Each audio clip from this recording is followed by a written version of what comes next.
नमस्ते। आज हम एक बहुत ही प्यारी सी बच्चों की कहानी को समझने वाले हैं। पर रुकिए, ये सिर्फ एक कहानी नहीं है। ये असल में सीखने का एक बहुत ही मजेदार और चालाकी से बनाया गया तरीका है। तो चलिए शुरू करते हैं। तो कहानी की शुरुआत ही एक सवाल से होती है, एक रहस्य से। जोजो, जो कि एक सफेद कुत्ता है, एक दिन सुबह उठता है और देखता है कि उसके शरीर पर बैंगनी धब्बे हैं। अब सवाल ये है कि ये धब्बे आए कहाँ से?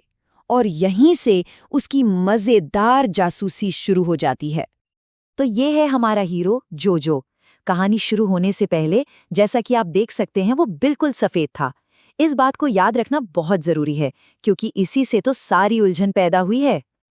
तो बस अब जोजो निकल पड़ा है इन रहस्यमयी धब्बों का राज पता लगाने। अपने इस सफर में वो कई अलग अलग किरदारों से मिलता है और उसकी हर मुलाकात हमें इस रहस्य के थोड़ा और करीब ले जाती है। जोजो सबसे पहले आसमान की तरफ देखता है। वहां उसे एक बादल दिखाई देता है और वो बहुत ही मासूमियत से बादल से पूछता है कि क्या उसने उसे ये बैंगनी धब्बे दिए हैं। अब बादल का जवाब सुनिए। वो कहता है, नहीं, मैं तो सफेद हूँ। ये कहानी का पहला सुराग है और रंगों का पहला पाठ भी। बादल का रंग भी जोजो की ही तरह सफेद है। अच्छा, बादल से तो कोई मदद नहीं मिली। तो जोजो अपनी नजरें घुमाता है सूरज की तरफ। उसे अब भी उम्मीद है और वो अपना वही सवाल फिर से दोहराता है। सूरज भी साफ साफ मना कर देता है, लेकिन वो एक नया रंग सामने लाता है, पीला। तो देखिए, रहस्य तो और गहरा होता जा रहा है, पर रंगों की हमारी जो लिस्ट है वो लंबी होती जा रही है। इसके बाद जोजो की मुलाकात होती है एक कौवे से। कहानी का ये जो दोहराव वाला अंदाज है ना, ये बच्चों को बांधे रखता है। और जोजो फिर से वही सवाल पूछता है, और कौवे का जवाब भी आपने सही अंदाजा लगाया, नहीं ही होता है। लेकिन हाँ, हमें एक और रंग सीखने को मिल गया, काला। पर बेचारे जोजो को अभी तक कोई जवाब नहीं मिला है। जोजो की तलाश अभी भी जारी है। अब वो एक उड़ते हुए गुब्बारे से सवाल करता है, क्या गुब्बारे के पास उसकी इस मुश्किल का कोई हल होगा? लगता है नहीं, गुब्बारा भी मदद नहीं कर पाता। पर वो हमें एक और नया रंग सिखा जाता है, लाल। तो अब हमारे पास सफेद, पीला, काला और लाल रंग हो गए हैं। पर बैंगनी धब्बों का राज, वो अभी भी राज ही है। अब जोजो थककर जमीन पर बैठ जाता है और घास से पूछता है। ऐसा लगता है जैसे ये उसकी आखिरी कोशिश है। उसके पास पूछने के लिए अब कोई बचा भी तो नहीं है। और घास भी वही जवाब देती है, साथ में अपना रंग भी बता देती है, हरा। और इसी के साथ जोजो की पूछताछ का ये सिलसिला खत्म हो जाता है। अब जरा जोजो की हालत देखिए, वो कितना हताश हो गया है। उसने सबसे पूछ लिया, पर कोई नतीजा नहीं निकला। वो बेचारा दुखी होकर रोने लगता है।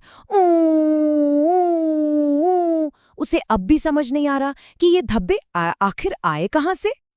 पर जैसा कि हर अच्छी कहानी में होता है, कहानी यहाँ खत्म नहीं होती। चलिए अब कहानी के उस हिस्से में चलते हैं जहाँ आखिरकार इस राज से पर्दा उठता है। जब जोजो ऐसे ही उदास बैठा था, तभी उसे एक आवाज सुनाई देती है, टप टप टप। ये आवाज कहाँ से आ रही है? यही तो कहानी का सबसे मजेदार मोड़ है।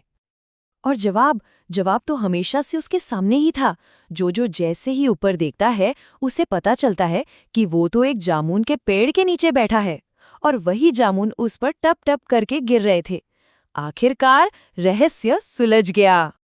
तो कहानी तो बहुत मजेदार थी, है ना? पर जैसा कि मैंने शुरू में ही कहा था, ये सिर्फ एक कहानी नहीं है। चलिए अब ये समझते हैं कि ये सीधी सादी सी दिखने वाली कहानी असल में सिखाने का एक बेहतरीन जरिया कैसे है। देखिए, सबसे पहली और सीधी सीख तो रंगों की पहचान है। जोजो जिन जिन किरदारों से मिला, उन सब ने उसे एक नया रंग सिखाया, सफेद, पीला, काला, लाल, हरा। कहानी में बार बार सवाल जवाब होने की वजह से ये रंग बहुत आसानी से याद हो जाते हैं। लेकिन बात सिर्फ रंगों तक ही खत्म नहीं होती। इस कहानी की जो मूल किताब है, उसमें कहानी के बाद कुछ अभ्यास दिए गए हैं और वो अभ्यास बताते हैं कि इसका जो शैक्षिक डिज़ाइन है वो कहीं ज़्यादा गहरा है। असल में ये कहानी 3 मुख्य बातें सिखाती है। पहली, क्रम को समझना। बच्चों से पूछा जाता है कि अच्छा बताओ, जोजो पहले किससे मिला, फिर किससे।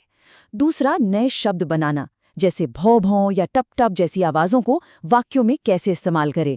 और तीसरा, जो सबसे मजेदार है, वो है रचनात्मकता को बढ़ावा देना, जिसके बारे में हम अब बात करेंगे।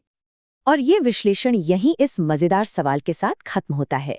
देखिए, ये सवाल बच्चों को या जो भी इसे पढ़ रहा है उसे अपनी कल्पना का इस्तेमाल करने के लिए उकसाता है।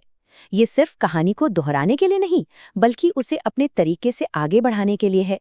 तो सोचिए, अगर जोजो किसी और जानवर जैसे भालू या ऊंट से मिलता तो कहानी क्या नया मोड़ लेती।